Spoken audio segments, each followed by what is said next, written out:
हीअ तव्हांखे मुकबरो जेको शाहूदकार ऐं शानदार ॾिसण में ईंदो हीअ आहे ईसा खान तुरखान जो। तुरखान उहे पठाणा जेके ईरान खां सिंध ते काए आया। जॾहिं दुनिया जा माण्हू जाहिल आहे, जिन दुनिया में इल्म जी माण्हुनि खे ख़बर न हुई, तॾहिं हिन ठटे जूं लाइब्रेरियूं दुनिया ताईं मशहूर हुयूं। दुनिया जा माण्हू हिते इल्म पिराइण ईंदा। पर हे पठाण उहे आ जन हिन सॼे एरिया में जेके चयो थो वञे त हिन जो जेको किताब एतिरा साड़िया विया, जॾहिं उहे किताब साड़े दरिया में फिटी कया हुआ त उन दरिया जो पाणी कारो थी वियो।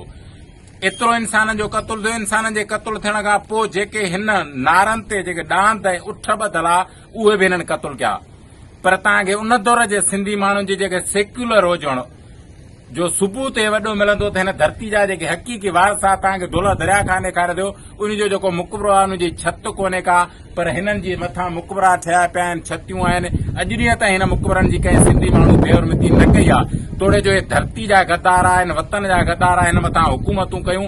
लखनि इंसाननि जो रतु हिते ठठे में वहायो।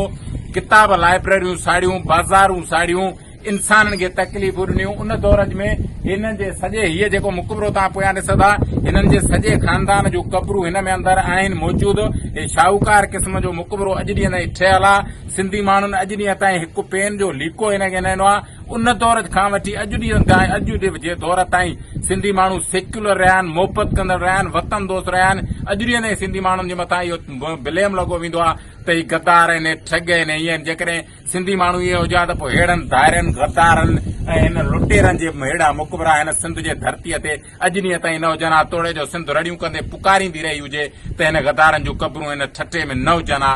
जंहिं अहिड़नि लखनि इंसान जो हिते रतु आयो, हिननि लखनि किताबनि ऐं दुनिया जो जेको वॾे में वॾो ज़ख़ीरो उहो तबाह ऐं बर्बाद कयो, को बि मौजूदु आहिनि।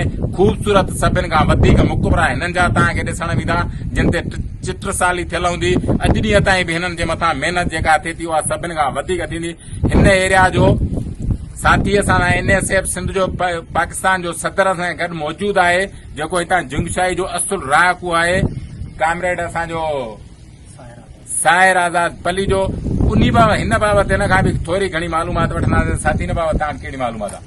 वॉल्यूम थोरो तेज़ आहे। हा, सभ खां पहिरीं इहो त जी जानी बयानु कयो त हिते जो जेको रहकू हो, जेको बेसिकली बुनियादी तौर ते जेको सिंधी माण्हू हो सो तमामु सेक्युलर हो। तव्हां सिंधी अदब में जेकॾहिं तव्हां पढ़ंदो ऐं सिंधी अदब में जेकॾहिं तव्हां ॾिठो हूंदो त उनजो जेको शाहूकार दौर रहियो आहे सो जाम निज़ामुद्दीन जो दौर रहियो आहे, जंहिं दौर में अदल ऐं इंसाफ़ हूंदो हो।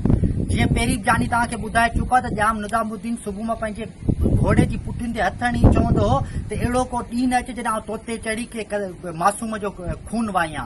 तंहिंजे करे असीं माण्हू सिंधी माण्हू जेका सेक्युलर हुआसीं, असां में हिकिड़ी मज़हबी रवादारी हुई।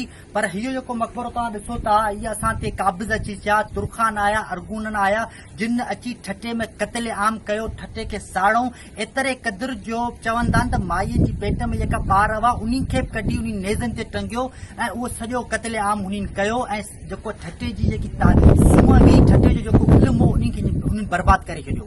असीं ॿुधंदा आहियूं, पढ़ंदा आहियूं त ठटे अंदरि उन दौर में 400 मदरसा हुआ।